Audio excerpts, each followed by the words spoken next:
This no longer can be a constant talk of what was and the past, because in doing that, Jews, let me tell you something that Jewish people and Arabs have in common.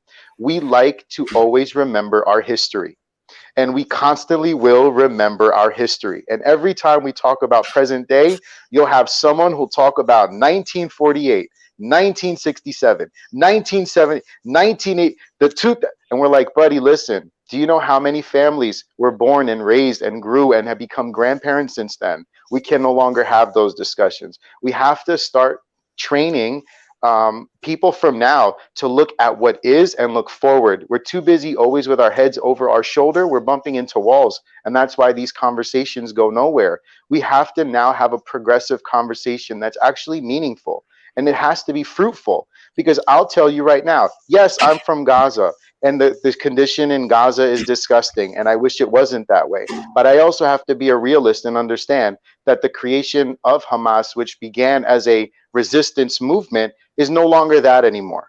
It's no longer that. Now it's I'm going to maintain power. I'm not going to change my ideas. I'm going to be this way, and I'm going to be stern, and this is how I'm going to view my enemy. But that's no longer the case anymore, because you can't do that. It just doesn't work. It's no longer a real way to approach any problem. That is why the PA has tried to kind of rebrand itself, but then they also punish their Palestinian citizens, because they constantly need to maintain that power by subjugating them in these horrific conditions, just to look in the public as if they're the victims. The real victims are the Palestinian people who have no voices. The real victims are the Palestinian people who want better, who I guarantee you today, just as the citizens that are in East Jerusalem, just as the the Arab Israelis are today, in a heartbeat, would love to intermingle and mesh and be a part of what is the progressive world. No one wants to live on a tent in an outskirt. No one wants to be a refugee. No one wants to be in an open air prison.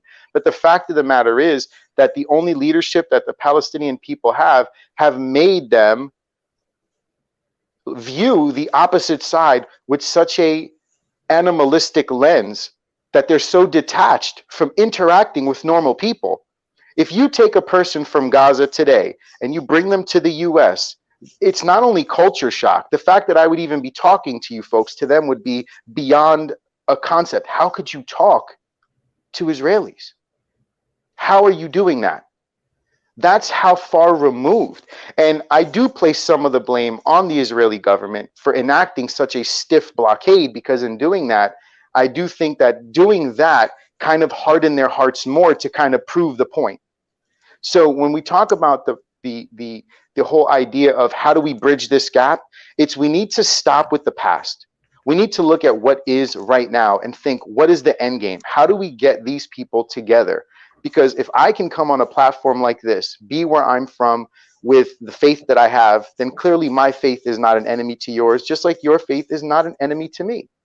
It's simply a matter of what have we done and what are we doing to progress this conversation to be something meaningful.